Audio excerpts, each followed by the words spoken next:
આ છે રવાના ઢોકળા, જે ખૂબ જ ફટાફટ બની જાય છે અને જેને તમે કોઈ ગેસ્ટ આવે ત્યારે તમારે ફરસાણમાં બનાવવા હોય તો પણ બનાવી શકો અને બાળકોને લંચમાં આપવા હોય તો પણ ખૂબ જ ઝડપથી બની જાય છે અને ટેસ્ટી બને છે. આમાં મેં નથી ઈનોનો ઉપયોગ કર્યો કે નથી આપણે આથો લાવવાનો, તો પણ આટલા સરસ જાળીદાર ઢોકળા બન્યા છે. હેલો ફ્રેન્ડ્સ, સ્વાગત છે તમારું મારા કિચનમાં, એટલે કે કુકિંગ સ્ટુડિયો બાય કલામાં. આજે આપણે જોઈશું માત્ર 15 જ મિનિટમાં બની જતા રવામાંથી ઢોકળા. પણ એ પહેલાં જો હજી સુધી તમે મારી ચેનલને સબસ્ક્રાઈબ ના કરી હોય તો સબસ્ક્રાઈબ કરી લેજો અને લાઈક કરજો અને કમેન્ટ કરીને જણાવજો કે મારી રેસીપી તમને કેવી લાગી. તો ચાલો જોઈ લઈએ રેસીપી. 1 કપ જેટલો બારીક રવો આવે છે એ લીધો છે.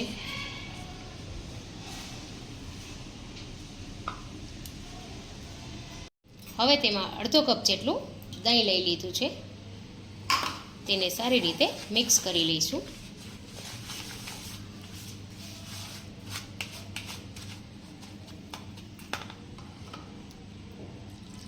તેમાં અડધો કપ જેટલું પાણી લીધું છે. ધીમે ધીમે પાણી એડ કરતા જઈશું. જેટલું જરૂર પડે તેટલું ઉમેરીશું.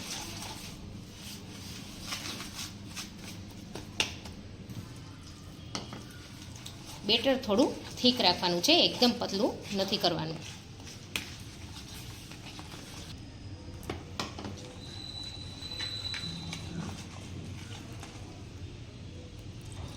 મારે અહીંયા અડધો કપ પાણીનો ઉપયોગ થયો છે, એટલે ટોટલ મેં અડધો કપ દહીં અને અડધો કપ પાણી ઉમેર્યું છે 1 કપ રવા સાથે. હવે આને આપણે 5 મિનિટ સુધી રહેવા દઈશું, જેથી આપણો રવો છે તે સારી રીતે ફૂલી જાય. હવે તેમાં સ્વાદ અનુસાર મીઠું ઉમેરી દઈશું. ત્યારબાદ 1 ચમચી જેટલી તીખી મરચીની પેસ્ટ આપણે ઉમેરેલ છે અને 1 ચમચી જેટલું આપણે તેલ ઉમેરી દઈશું.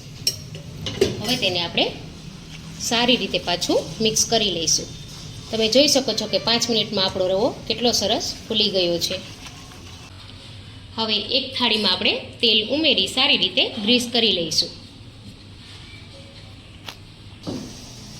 હવે તેમાં આપણે 1/4 ટીસ્પૂન જેટલો બેકિંગ સોડા ઉમેરીશું. તેના પણ આપણે અડધી ચમચી જેટલો લીંબુનો રસ ઉમેરીશું, જેથી કરી સોડા છે તે સારી રીતે ફૂલી જાય.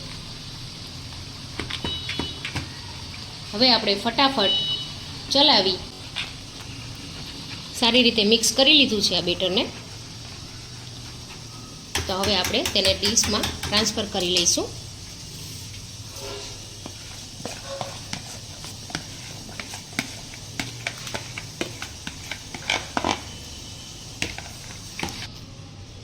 હવે આ બેટરને આપણે સારી રીતે ટેપ કરી લઈશું. ત્યારબાદ તેમાં આપણે મરી પાવડર ઉમેરી દઈશું.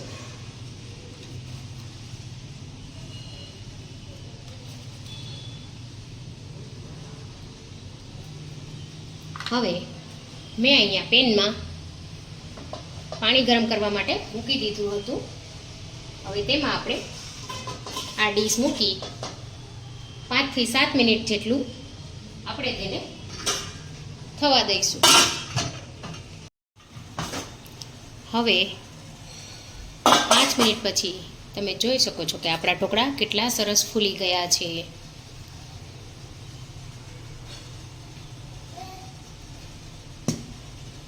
આપણા ઢોકળા એકદમ તૈયાર છે. તો આપણે હવે ગેસની ફ્લેમ બંધ કરી તેને ઠંડુ પડવા દઈશું. હવે થોડું ઠંડુ પડી જાય એટલે આપણે તેના પર તેલથી આ રીતે ગ્રીસ કરી લેવાનું છે. તમે ઈચ્છો તો વઘાર પણ કરી શકો છો, પણ મને આ રીતે જ પસંદ છે એટલે મેં આ રીતે લીધું છે. આ રવાના ઈદડા ખૂબ જ સરસ ટેસ્ટમાં લાગે છે. તમે બચ્ચાઓને લંચમાં પણ દઈ શકો છો. હવે ઠંડુ પડી જાય ત્યાર પછી જ આપણે તેના કાપા પાડવાના છે. આ રીતે આપણે તેના કાપા પાડી લઈશું.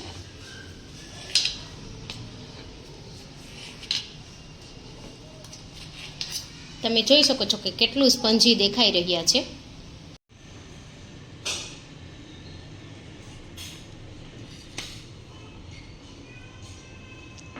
તમે જોઈ શકો છો તેનું ટેક્સચર કેટલા સરસ ફ્લફી બન્યા છે. એકદમ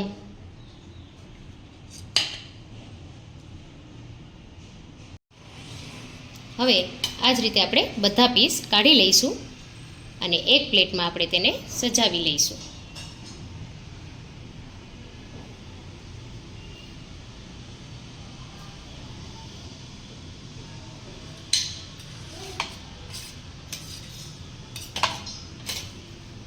કેટલા ફ્લફી છે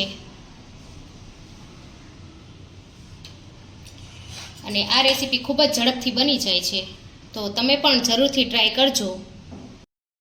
તેના પર ધાણા ભાજી નાખી આપણે ગરમા ગરમ સર્વ કરીશું.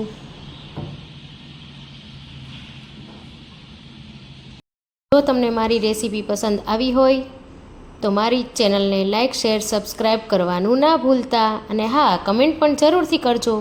તો મળીએ નવી રેસીપી સાથે.